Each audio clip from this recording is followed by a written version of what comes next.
So practicing diaphragmatic breathing and bringing the other hand towards our chest. Air out and sucking the tummy in.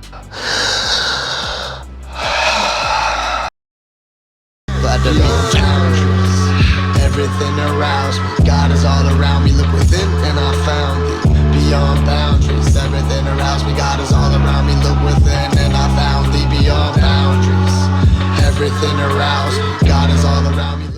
Hello everyone. Session 5 today, where we're gonna delve into diaphragmatic breathing, which is a cornerstone technique for improving respiratory efficiency, stress reduction, and overall well-being. This technique involves a deep breath that engages the diaphragm, allowing for a fuller oxygen exchange and promoting relaxation of the mind, body, and soul. By focusing on deep, controlled breaths from the diaphragm rather than shallow breath from the chest alone, which isn't bad, it's just not what we're doing here. Individuals can enhance their lung capacity, improve posture, reduce stress, and lower heart rate, blood pressure, and feel peace. The benefits extend to better emotional balance, mental clarity, and that's what we're about to do now. So practicing diaphragmatic breathing is about to be a very transformational part of your day-to-day breath arsenal. So let's start off by sitting tall on our arsenals. Take a sip of some water, whatever you need. It's that local cocoa water. And whenever we're in place, we can bring our hands towards our knees with the palms facing the sky. And just taking a nice full breath in through the nose and out.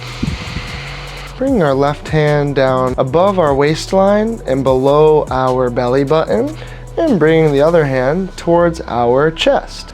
Just for the sake of this practice, we're going to practice with our mouth for now, so that everyone's able to get a full breath through the mouth to really expand that diaphragm. So sucking all the air out and sucking the tummy in. So now the tummy goes in as you exhale. And then breathing into the bottom of the belly, so your left hand pushes out to the top of the chest. And then let it go, tummy falls down. Breathing in, tummy puffs out first. And let it go, tummy falls down. Just so you can see. Breathe in, belly goes out. In and out, belly comes down.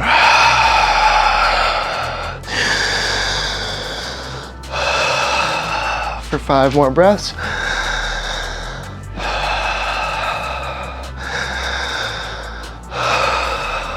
Three more.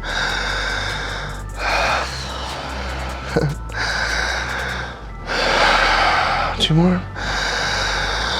All the way out. I meant to say 1 more, that's the last one. So typically at this point, we'll breathe all the air out and then hold the breath. But we're not gonna do that right now, because we're simply just touching the foundation and then how to teach it. So what were the primary cues? When somebody's never done the breath work before, left hand goes below the belly button and above the waistline, right hand on the chest, sighing all the air out. The tummy goes down when we sigh the air out. And when we fill up, we fill the balloon of our belly. It's a balloon belly breath. Fill the belly up like a balloon before any air goes to the chest. So using our diaphragm, tummy goes in, breathe out, and then fill to the bottom of the belly so the left hand pushes away. Now to the chest, and then breathe out until the tummy goes down and you have no more air.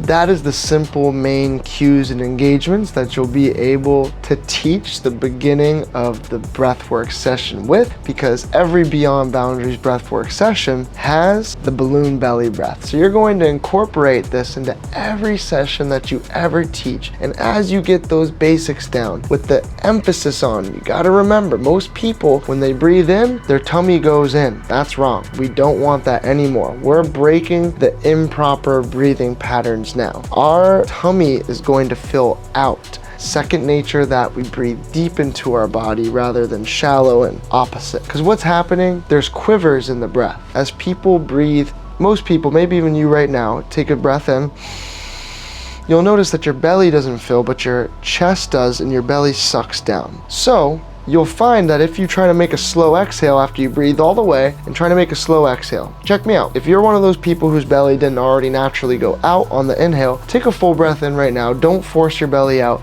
and then slowly let the air out. And notice how there's like a little quiver. There's gonna be a little spasm going on in your diaphragm and in your breath and in your central line. Well, that's what we're fixing now, and that's what we're going to be able to fix with our clients and be able to share how to have a quiver-free breath. And that's so essential because typically when there's a quiver, there's a dysregulation. And the Art of Living Foundation has this really, really cool saying. They're like, they want to be I don't remember exactly, but it's violence-free, stress-free, quiver in the breath-free humanity, something like that. So I've adopted the idea of the quiver because it's just so true. I remember going back and looking like, wow, the beginning of my practice years ago, there was such a deep quiver in my breath, and there would be times where tears would come up when I allow the quiver to be there when I do these sessions. So that's gonna happen for you too, unless you've already polished the quiver, and then we just keep it polished. And so to close today's session, just gonna go over what we just went over real quick. So we talked about diaphragmatic breathing, why it's really important to use this muscle, the diaphragm, to make your breath full. We talked about how